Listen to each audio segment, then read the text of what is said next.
మా అయ్య గారు రాజధాని నిలబట్టులో ఒక 2 ఎకరాల పొలం కొనాలి,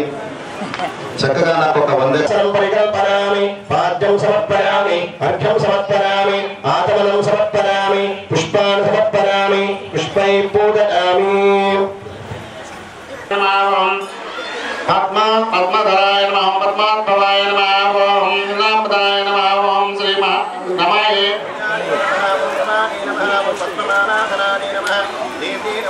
పద్మగంధిన్యే నమః, ఓం పద్మాద్భవాయ నమః, ఓం పద్మముఖే నమః, ఓం పద్మమాలాధరాయ నమః, ఓం దేవ్యే నమః, ఓం పద్మిన్యే నమః, ఓం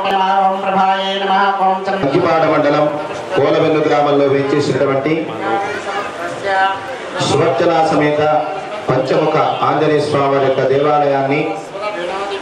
1918వ సంవత్సరంలో గ్రామస్తుల యొక్క సహాయ సహకారాలతో నిర్మాణాన్ని పరిపూర్తి చేసుకుని 100 సంవత్సరములైన సందర్భంగా ఈ యొక్క 2018వ సంవత్సరం మే నెల 8, 9, 10 తేదీలలో శత సంవత్సర హనుమత్ జయంతి ఉత్సవ కార్యక్రమాలు చేయడానికి భగవదాజ్ఞ ఉంది.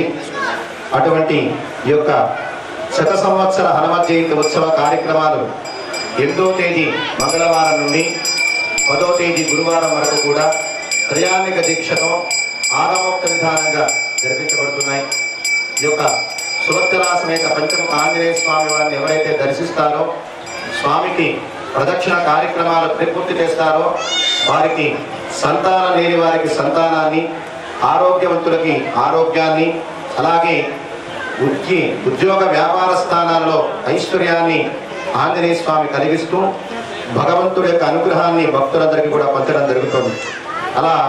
ఈ సంవత్సరం విలంబినామ సంవత్సరంలో స్వామి యొక్క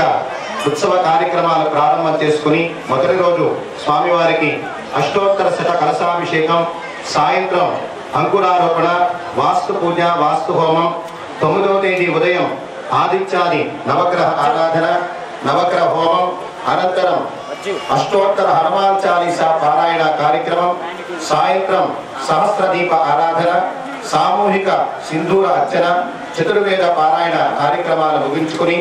10వ తేదీ ఉదయం అనగా హనుమత్ జయంతి మహాపర్వదినంలో స్వామివారికి ఉదయం సహస్ర తమాల సింధూరార్చన కార్యక్రమాన్ని పరిపూర్తి చేసుకుని నవగ్రహ హోమ కార్యక్రమం, హనుమత్ యజ్ఞ కార్యక్రమాన్ని పరిపూర్తి చేసుకుని పూర్ణాహుతి కార్యక్రమాన్ని పరిపూర్తి చేసుకుని 9 మంది దంపతుల చేత స్వామి యొక్క దివ్య తిరుకళ్యాణ మహోత్సవాన్ని చేసుకుంటూ భక్తులకి స్వామి యొక్క అనుగ్రహాన్ని పంచుతూ ఉన్నాడు. ఈ రోజున 10వ తేదీ ఉదయం స్వామి యొక్క కళ్యాణ మహోత్సవం అనంతరం మహాన్నదాన కార్యక్రమం జరిపించబడుతోంది. కావున భక్తులందరూ కూడా యొక్క కార్యక్రమాలు దర్శించి స్వామి యొక్క తీర్థ ప్రసాదాలు స్వీకరించి ధరించవలసిందిగా కోరుచున్నారు. వెంకటరమణ